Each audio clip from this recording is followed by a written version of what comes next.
দর্শক, সকাল প্রায় 6:30 জি বিল্লাল মিয়া সাহেব আমাকে নিয়ে যাচ্ছেন নবীনগর থেকে।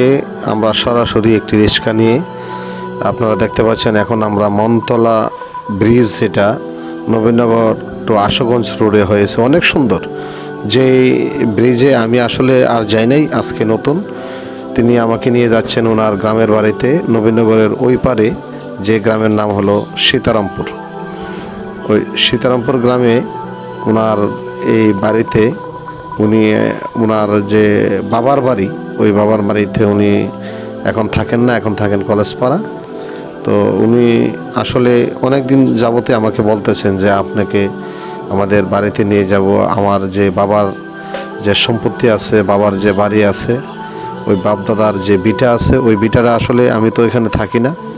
তো এখানে আমার পিসাব কেবলা হুজুরের নামে আমি একটা খানকা দিতে চাই, এই জন্য সকালবেলা আমাকে নিয়ে যাচ্ছেন।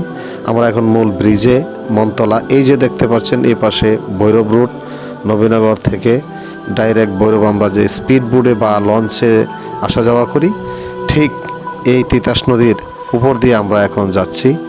বলতে বলতে আমরা সীতারামপুর প্রবেশ করে ফেলেছি ইনশাআল্লাহ। দর্শক, আপনারা দেখতে পাচ্ছেন এই যে খানকা শরীফ এর জায়গা দেওয়ার জন্য বিল্লাল মিয়া সাহেব, এই যে বিল্লাল মিয়া দাঁড়িয়ে আছেন, ওনার বাবার প্রত্যেক সম্পত্তি ওই ওনার পিছনের জায়গাটা আমি দেখাতে পারছি স্ক্রিনে। ওই যে ওনার বাবার বাড়ি, এই যে বাবার বাড়িটা, ওনার এই বাবার বাড়িতে, এই বাড়িটার সাথেই জড়িত। আর সবচেয়ে বড় কথা হচ্ছে উনি যে জায়গায় দাঁড়িয়ে আছেন, এই জায়গার মধ্যে একটা রাস্তা গেছে 12 ফুট। এই জায়গাটার এই সাথে এই খানকার জায়গাটা পাশে দেখেন আরেকটা রুট, যেটা দিয়া এই যে অটো রিক্সা চলে যাচ্ছেন। এই রুট সোজা নবীনগর গেছেন, যে রুটের দুনো পাশে রাস্তা আছে। এখানে আমরা আসলে আমাদের জনপুর পিসাব হুজুরের নামে একটা খানকা করার উদ্যোগ নিয়েছি। বিশেষ করে বিল্লাল মিয়া সাহেব অনেক দিন ধরেই ওনার মনের আকাঙ্ক্ষা ছিল, সেইটা বাস্তবায়ন করার জন্য আজকে আমি বাস্তবে এখানে আসলাম। আমার প্রিয় মুর্শিদ গালেব হোসেন সিদ্দিকী জনপুর হুজুরের অনুমতিক্রমে এখানে যেভাবে সুন্দর করার কথা আমরা সেভাবে করব ইনশাল্লাহ। আপনারা আমাদের সাথে থাকবেন।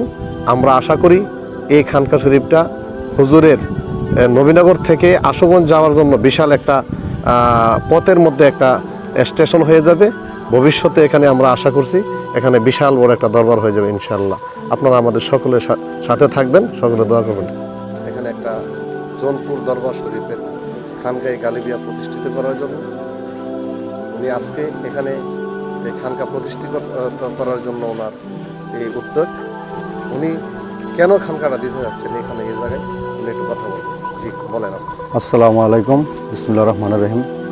আসলে আমি দীর্ঘদিন ধরে আমার মনের একটা আশা যে আমি এই বাবের এই জায়গাটার মধ্যে আমি একটা হানকা দিব, এবং দীর্ঘদিন ধরে আমি কল্পনা করতেছি। তো এখন জায়গাটা আমি ভরট করছি ইনশাল্লাহ। কিছুদিনের মধ্যে আমি চিন্তা ভাবনা করতেছি যে ইনশাল্লাহ একটা হানকার জায়গা একটা উদ্বোধন করব। এই জন্য হুজুর নিয়ে আসছি, আব্দুল মতিন সাহেব নিয়ে আসছে হুজুরের সাথে অনুমতি নিয়ে।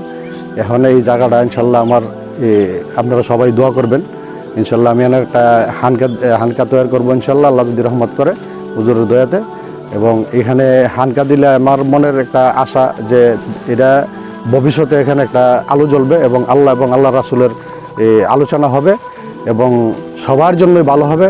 এখানে লোকজন, গ্রামের লোকজন আছে, তারা এখানে বৈশা এবং দিন এবং দুনিয়ার আলোচনা করবে, এবং সবার জন্যই ভালো হবে। এই উদ্দেশ্যে আমি ইনশাল্লাহ এই হানকাটা ইনশাল্লাহ উদ্যোগ নিছি। তো আপনারা সবাই দোয়া করবেন ইনশাল্লাহ।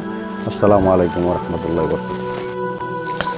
আমরা খানকার জায়গাটা আসলে আপনাদেরকে এতক্ষণ দেখাইছি। এই জায়গার মধ্যে আমি যেখানে দাঁড়াইছি, এই পাশটা আমরা চাচ্ছি যে এখানে রুম করার জন্য, এবং ওই সামনের সাইডটা দোকান হবে একদম রোডের সাথে। কিন্তু এই পাশেও রাস্তা আছে, এই পাশে থাকবে হুজুর কেবলার রুম, এবং আমরা যারা অবস্থান করবে এখানে থাকবে।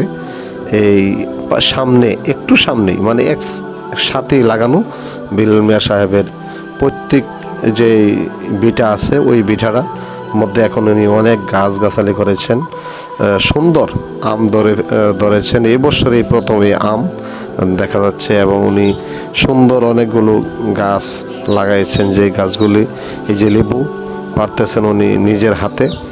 প্রতিদিন সকালবেলা আসেন, এখানে দেখতে আসেন। বলতে বলতে আমরা ওনার বাড়ি থেকে আবার নবীনগরের উদ্দেশ্যে রওনা দিয়েছি। এই এতক্ষণ সময় আপনাদেরকে নিয়ে যেই খানকা শরীফ আপনাদেরকে দেখাইতে আমরা পেরেছি, এই খানকা শরীফ অচিরেই আমরা নির্মাণ করব এবং এই খানকা শরীফ যাতে সকলে মিলে সুন্দরভাবে একটা খানকা শরীফ করতে পারি।